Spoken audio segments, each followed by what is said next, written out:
Hi, Steve. How are you? I'm very good, thank you, Gem. How you doing? I'm good, thank you. And thank you for joining me on this episode of Business Unzipped. It's my pleasure. I'm really looking forward to having a chat.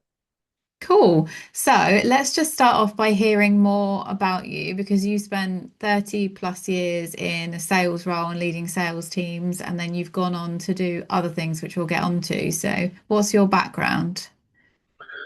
Well, my background was actually in estate agency, so I spent 30 years, as you rightly say, in the property industry. And I had various different roles. Started at the bottom as a junior negotiator, worked for various different corporate estate agencies, big estate agencies, and became an area sales manager looking after three different divisions in Kent and Sussex area.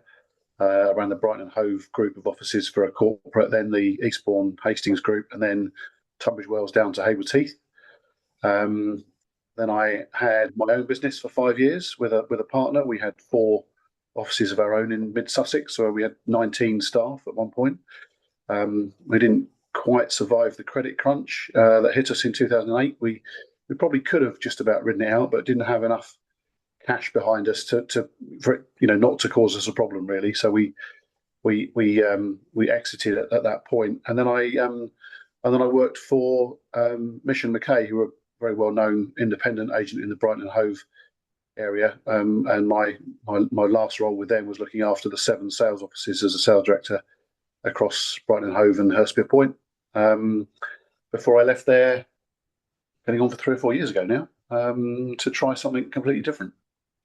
And we will get onto that. But just before we do, I'm just picking up your point about the financial crash because, you know, things aren't looking too rosy at the moment and there is sort of rumors about it happening again. What advice have you got? Should that Well, happen? um, and because I think because we were in the property industry, we sort of saw it coming possibly as much as 6 to 12 months before some others did, because Yeah. lenders were tightening their belts and not, mortgages were becoming hard to come by. And I mean, again, looking back, I think that the rules on mortgages at the time, 100%, 110% mortgages that were around then, all of that was a bit of a nonsense, really. You should always have had some deposit. You should always have been looking for at least a 85, 90% mortgage, I guess. Easier said than done, because I know how difficult it is for youngsters to do that now. I mean, from our point of view, we we grew too quickly in terms of advice to give to other people. We tried to build an empire, as opposed to building a business. Yeah. And so we grew from one office to four inside about 2 years, and Okay. and went from only two staff to 19 staff, and that was a hell of a responsibility, having 19 salaries to pay. And when the credit crunch did hit, there were some sleepless nights, and we got enough money behind us to, to pay those bills. Yeah. So I would just say to people, don't be careful how you grow your business. Don't try and run before you can walk. Make sure that you've got your business on a sound footing, and then and grow it by degree, if you like, rather than what we tried to do, which was to go too quickly. And I think ultimately that was our downfall. Had we had a couple of offices rather than four, 8 or 9 staff rather than 19, Yeah. maybe we would have ridden out. Slow and steady wins the race. That's the phrase, isn't it? Yeah, something like that. I mean, yeah, exactly. I think just make sure you get your building blocks in place. I think probably we were just a bit. Uh, we ran before we could walk. Yeah. So after that, you left and tried something completely different, but there's also two aspects to you. So there's what you're doing for your business and your work, and there's also the stuff that you're doing for your community and your local area in terms of becoming a counsellor. So talk me through your change in career first. Yeah, well, the changing career came almost as a result of being a counsellor, and because of the role I had with the local authority. But I took a few months off when I left the role I had at Mission McKay. I was originally anticipating I would take 3 or 4 months off, and that turned into 9 months, which wasn't intentional, but mainly because I was my approach to what I was going to do next was a bit scattergun to start with. Where would I end up? I sort of saw plenty of roles that I thought I'd be good at, but other people couldn't quite work out why I thought I would be good at it. And when I look back, it was probably because they were looking at me and thinking, well, what's he bringing to the party? And when I honed in on what I thought I would be good at and what I would what I wanted to do next, the role I had on the local authority as a cabinet member at the time, with responsibility for regeneration and planning, was of real interest to me. And talking to developers, house builders who had these grand schemes and these ideas about what they were going to produce, but who had no idea about the impact it was going to have on the community, and the fact they should be talking to people and communicating and engaging. That's kind of what led me to where I am now. Which is Well, which is so I spent a couple of years working for a communications consultancy, and for the last 6 months, I've been running my own consultancy, which I started back in April.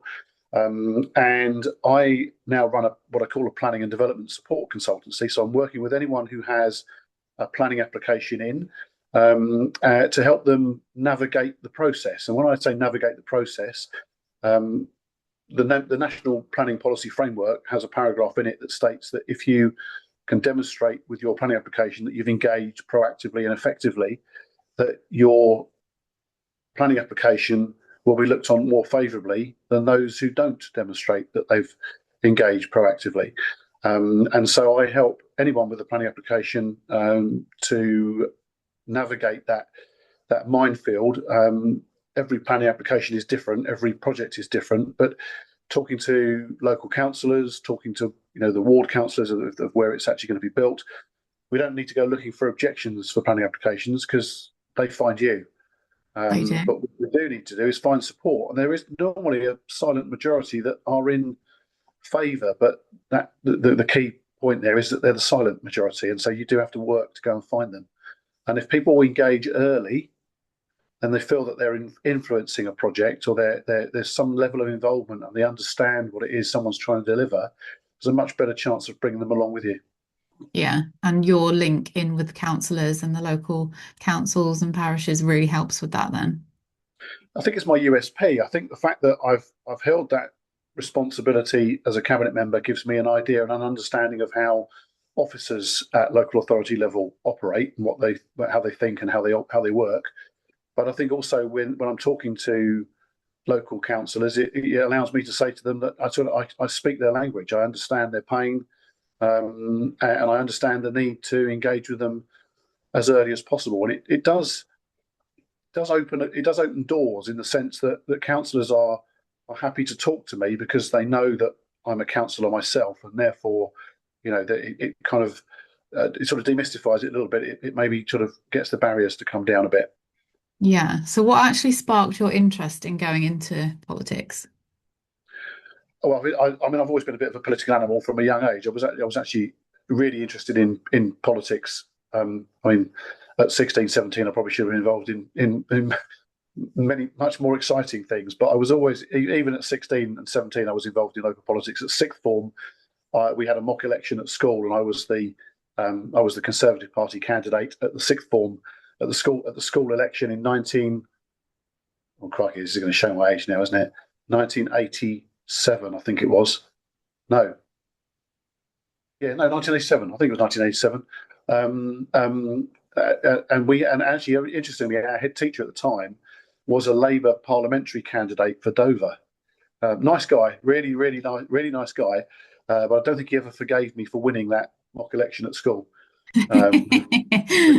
Which was so that, I mean, that was an interesting experience. I was involved even at an early age, and I first stood for local council when I was about 21, and I came within about 100 votes of unseating the then district council leader. Yeah. Which he was getting a bit nervous looking at the pile of votes as he was about to be, he thought he might be beaten by a whippersnapper. And then I didn't really come back to it until a lot later.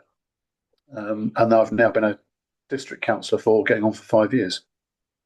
So did you learn sort of debating at school? Because I always feel like it's a topic that is really missing, because debates can be really healthy and it's a healthy way to agree or disagree and get your point across, but no one knows how to do it, and then it just turns into arguments. So how did you learn how to debate? Yeah, I don't. No, I didn't. I didn't learn to debate. Is the honest answer to the question? But I was always and it's a really good point. I think what frustrates me about life in general, when you can, yes, politics, but we've lost the art of being able to disagree with someone and yet still like them. Yeah. It's perfectly possible not to agree on everything with somebody, but to appreciate their viewpoint. And actually, when I knock on doors, which I need to do from a local councillor perspective, I've got I've got even more respect for somebody who's got an opinion than for the amount of people I knock on the door who really don't care. If you Yeah. think, oh, you're all the same, it doesn't matter who I vote for, nothing's going to change, you're not going to make any difference. And so I find that really quite frustrating. So no, I didn't learn how to debate, but I think youngsters should. I think that they would gain a lot of respect for each other, and I've got a lot of respect for colleagues that I'm on councils with, who I'm perfectly happy to talk to anybody with any colour political badge on, as long as as long as it's done in a civil way, and then you can move on. And it should really, local politics is too tribal, in my view. Politics in general. And I totally understand that sort of reticence, particularly with what's happening at the moment and all of the news that's come out this week in terms of, tax evasion at the top. You can see why people are hesitant to trust anyone in the MP elections, councillors, but actually, local councillors, district councillors genuinely want to make a difference for their community. Is that why you got into it?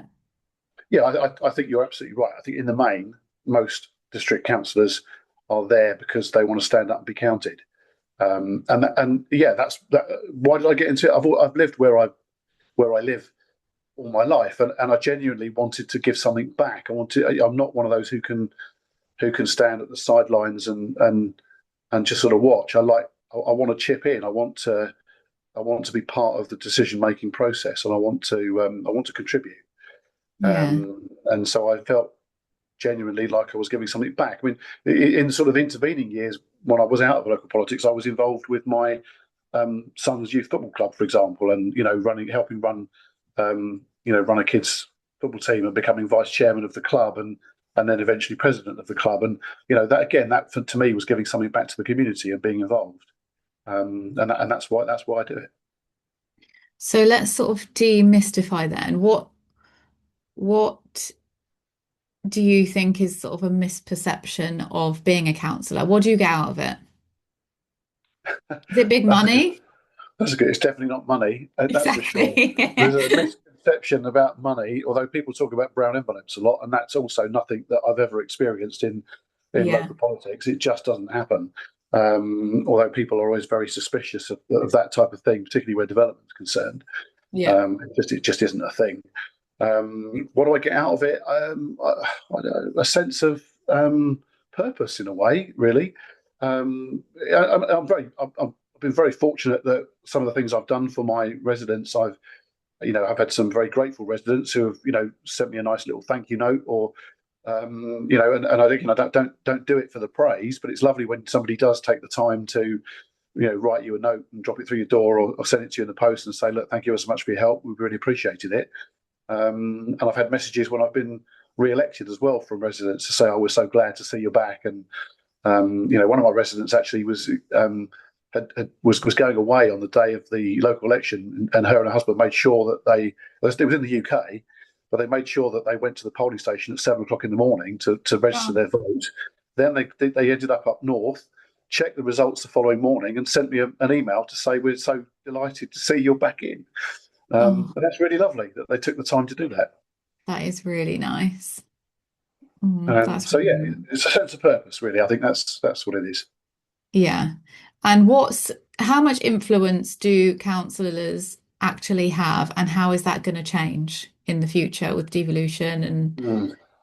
Again, there's a misconception really about how effective councillors can be. The system that we have, which is with most councils, is a cabinet system. The only people that really have any influence are the cabinet. So for the 2 years that I was a cabinet member, it was nice to have some responsibility and to be able to get things done. Mhm. As a backbencher, if you like, as a district councillor who isn't in the administration and isn't in the cabinet, the influence you have is limited.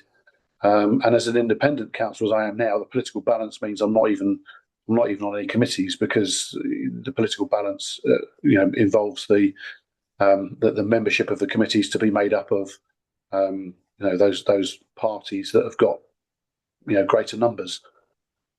So it is limited. That said, I still managed to get a fair bit done for residents in my ward. Recently, I've just managed to get the council to spend a fair bit of money on some bunding, because I've got a particular patch of land in my ward that has been subject to a number of traveller incursions over the past 2 or 3 years. It's Hmm. become a bit of a known spot, because it was, the access to get onto it was pretty straightforward. And so I've managed to get some bunding and a tractor gate installed, which means that local residents shouldn't be subject to the disruption that comes with that moving forwards. And I know local residents there are really, really pleased to have been able to do that. And that's just comes through pressure I've been able to bring to bear on the council because of the disruption it's caused. And what's your relationship with like local businesses? I know your main focus is residents, but how does it impact businesses as well? Do you also have a relationship with them? Again, I think any businesses that are in my ward, I say any business, a lot of businesses know I am the ward councilman. In fact, Lancing Business Park is in my ward, and Lancing Business Park is the second largest business park in the county.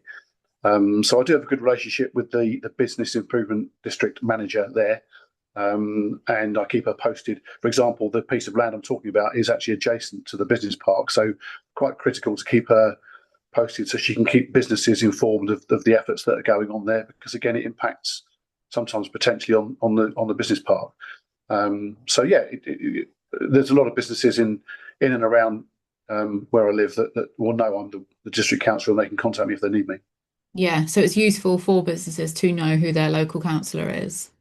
Yeah, it can be. I mean, again, with the troubles with the businesses, we get asked a lot at parish and district council level um, about sort of the retail side, about businesses that are moving into the high street.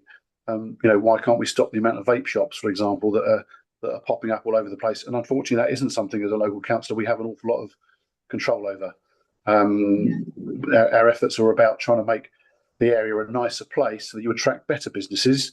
But it's sort of a chicken and egg, really. What comes first? A nicer environment so you can attract the better businesses, or the better businesses so you can make it a nicer environment. Yeah, It's a tricky concept. yeah, that is difficult. That seems quite resource intensive. So how do you juggle your councillor duties and running your own business? Well, I think, I mean, because I am running my own business, obviously diary management is hugely important.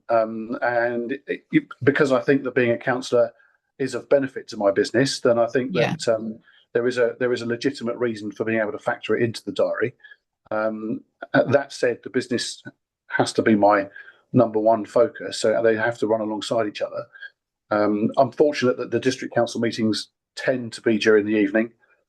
Wasn't the case when I was a cabinet member. As a cabinet member, it's much more intensive. Lots of meetings with senior members of the council, senior officers in the council during the day. So that's a bit more tricky when you're in a position of responsibility.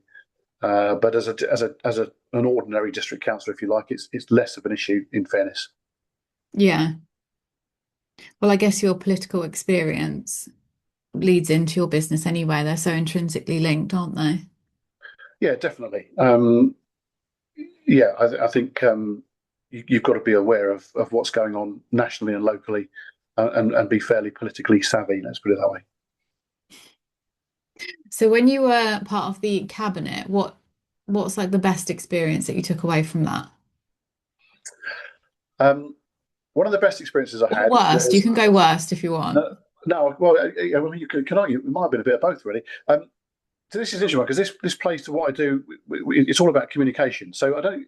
But there was the old civic centre site was being sold to a housing association for them to build 150 odd flats, of which 50 something of those were going to be for social housing. So Yeah. affordable housing, and 50 odd for people that are on the council house waiting list. Hmm. But in the corner of the site, there was an old, there was a tree that was the subject of local emotion, shall we say, for it to remain.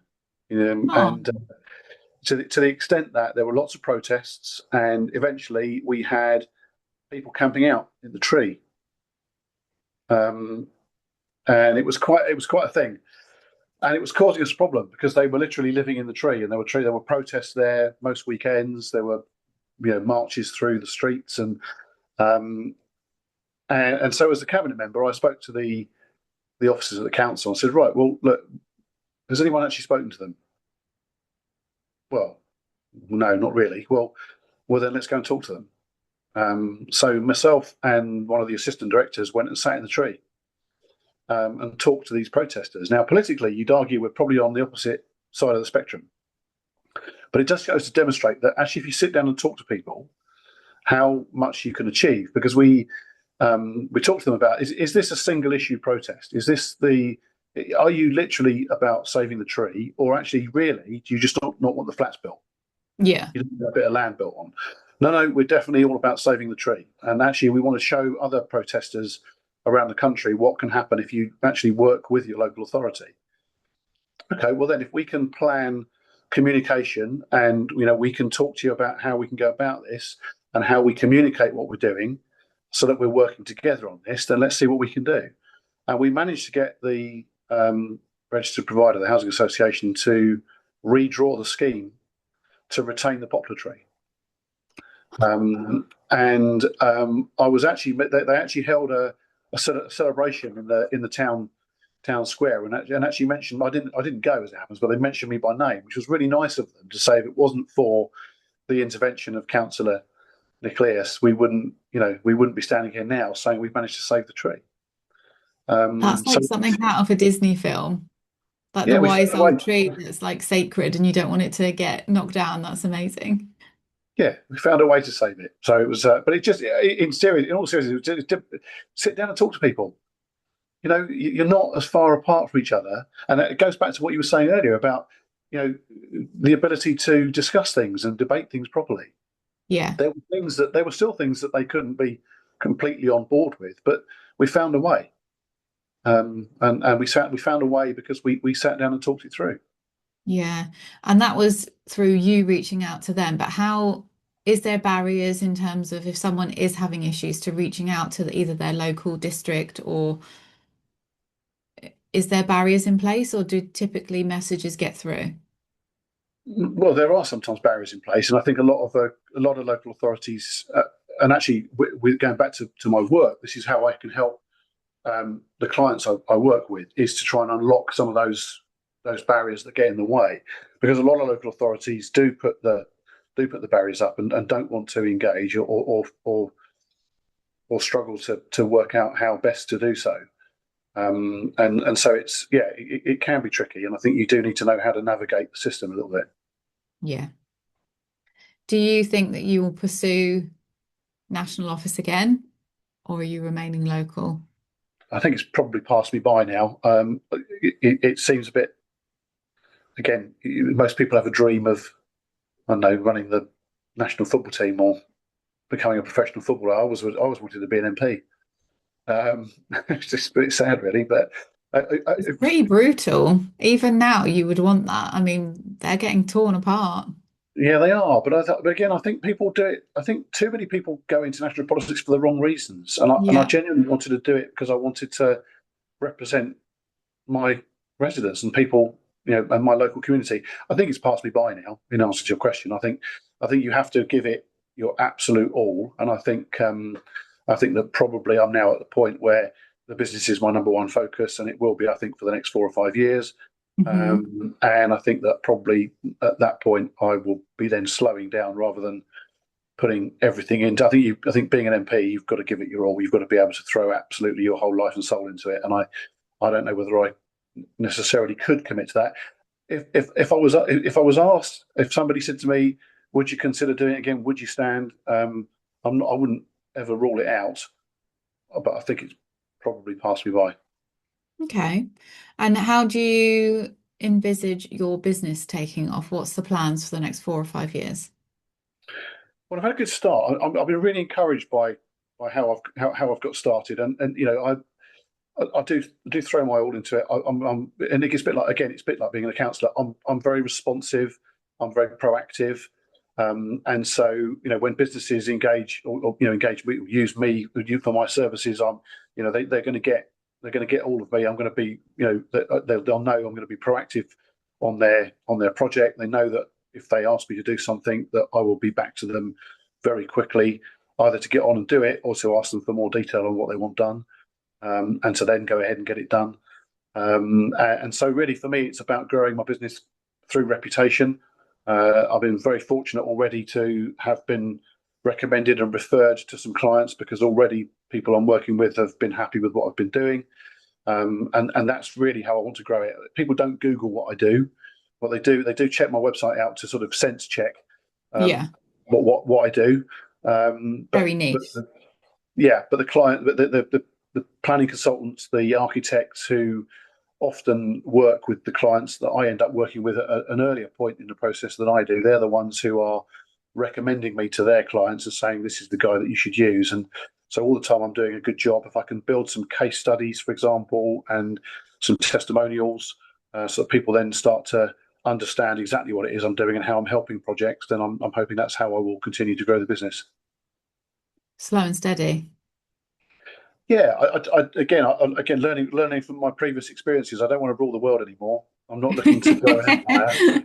I just want to be good at what I do. I want to be somebody that people go to for help and advice on something, who they know what they're going to get, what they're going to get when they work with me. Yeah, And I'm hoping that I'm always having to try and project 4 to 6 months forward, to know that I've already got work in play for the next 6 months, and then then what's coming next, what's going to fill the gap after those. Most of my projects are finite, so once they finish, I've got to be sure that I've got projects that are coming in to take their place. yeah, So at the moment, it's still a combination of doing the client work, but also business development and networking, and demystifying what I do so people understand what it is. yeah. What's been the biggest challenge since you've gone self-employed in your own business this time round? I I think the biggest challenge for me has been. I've said it once or twice to other people. Probably the sort of lonely nature of not being part of a team. Throughout my career, I've always been part of a team. Now, with the projects I'm on, I am mostly part of project teams. So, but that might be once a fortnight meeting for an hour or two. I'm not going into an office on a Monday morning and talking to Yeah, people about what they got up to at the weekend. And sort of starting off the week that way. So that's the bit that I'm finding slightly tricky. Is just that sort of lonely nature of it. But I think, again, as long as I'm filling my diary and I've got people to go and see, people to go and talk to, some peer-to-peer support, and getting stuck into the projects I'm working on, then that's becoming easier to deal with, because I'm getting busier and busier. yeah. And what's been the best thing since you've been self-employed? Freedom, the freedom of being self-employed, the freedom of controlling your own diary, the freedom of making your own decisions, and giving some advice, and not having to cross-check it with two, three, four people. You sort of live or die by your own volition. Really, I'm Yeah, people are asking me for my advice. I'm able to give it to them, and hopefully it's working out for them and for me. yeah. So you're highly reliant on your own intuition and that gut feeling. Yeah, very much so. But I definitely, one of the drivers behind going out on my own was that I got to a stage in my life where working for somebody was fine, unless we got to a point where, if you don't want my opinion, then don't ask for it. Yeah, Now that doesn't happen anymore. I don't need. No one's asking. What clients are asking for my opinion. That's fine. That's what they're paying me for. But within my business, I can live or die by my own decisions, and how I want to move things forward. yeah, And I'm enjoying absolutely. that. I'm enjoying that independence. Yeah. So given how tumultuous the world is at the moment, the stats are actually quite scary in terms of how many businesses are sort of up and their headquarters are sort of leaving the UK. the market is quite toxic. So for those that are looking to start a business, have a business, are entrepreneurs, what one piece of advice would you give them? I think what I learned from where I was previously, and therefore what I'm trying to do now, is to simplify your proposition. Make sure people understand what it is you can do for them. Which is why, rather than calling myself a communications consultancy, I call myself a planning and development support, because it tells people what I do. It says that I work within planning and development, and I will support them through their planning application. And so I've really tried to make it pretty straightforward and pretty simple so that people understand what they're getting. Thank you. My pleasure.